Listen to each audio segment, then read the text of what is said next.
జగన్ రెడ్డి గారి మీద కానీ మిథున్ రెడ్డి గారి మీద నాకు వ్యక్తిగతంగా నాకు కోపాలు లేవు వీళ్ళ మీద. ఇంకెవరు రాజకీయాల్లోకి రాకూడదు. నేను ఉన్నది దశాబ్దం నుంచి నేను పోరాడుతూ ఉన్నాను. 4 దశాబ్దాలు ఉన్న తెలుగుదేశం పార్టీకి కూడా నేను అండగా ఉన్నాను. అలాంటిది నన్ను ప్రజాస్వామ్యంలోకి నేను ఒక ఎమ్మెల్యే అయితే రాష్ట్రానికి మేలు తప్ప అది ఎవరికి హాని కాదు. రాష్ట్రంలో నాలాంటి గొంతుకులు ఉండకూడదు. నా కోసం 100 కోట్లు 150 కోట్లు ఓటుకి ₹1,00,000 ఇచ్చుకునేయమని, కుటుంబానికి ₹1,00,000 ఇచ్చుకునేయమని స్థాయిలో మాట్లాడుతూ ఉన్నారు. అంత డబ్బు ఉంది వాళ్ళ దగ్గర. ఎక్కడి నుంచి వచ్చింది ఆ డబ్బు? నేను ఒక్కటే కోరుకుంటాను, నిజంగా తల్లి దీవెన కనుకే ఉంటే నాకు మీ అందరి ఆశీస్సులు ఉంటే మనిషికి 1,00,000 పంపించినా 1,00,000 పంచినా అది పనిచేయదు. జనసేన గెలుస్తుంది, పవన్ కళ్యాణ్ గెలుస్తుంది.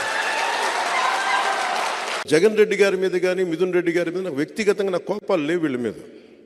ఇంకెవరు రాజకీయాల్లోకి రాకూడదు.